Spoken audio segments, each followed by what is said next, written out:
Hello, welcome to the Daily Message.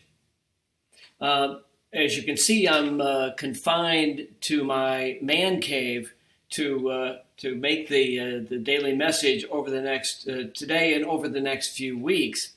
It's just all part of the pandemic that we have to deal with. So what I want to do over the next few weeks is elaborate a little bit on some of the points that I've been making in the talks on In Search of the Real Paul. So I'm going to take us all the way back into March, but this is just a little bit of a refresher because there's some points that I want to make that are relevant, not just for understanding Paul, but for understanding our own role as Christians. So today I want to talk just briefly about Paul's attitude towards slavery. We hear many times that, well, Paul accepted slavery. Just look at the letter to the Ephesians. Let me read just a quick selection from there. Ephesians says this: "Slaves, obey your earthly masters with fear and trembling, in singleness of heart, as you obey Christ. Not only while being watched and in order to please them, but as slaves of Christ, doing the will of God from the heart." So it appears there that Paul is accepting the institution of slavery.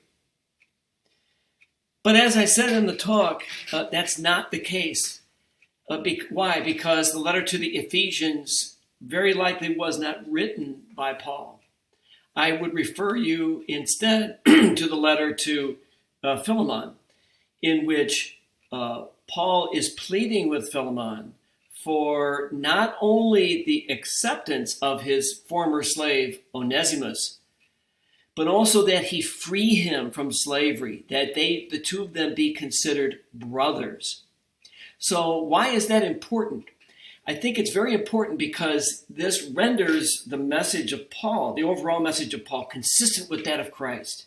And remember, we have said in our talks that the message of Christ was one of radical equality, that in Christ all are equal, all are brothers and sisters. And so understanding the, I think, genuine message of Paul relative to slavery helps us to see that Paul, like Jesus, was insistent in calling for the radical equality of all believers, and in fact, the radical equality of all persons. I hope that helps. I hope you have a great Monday, and thank you for watching.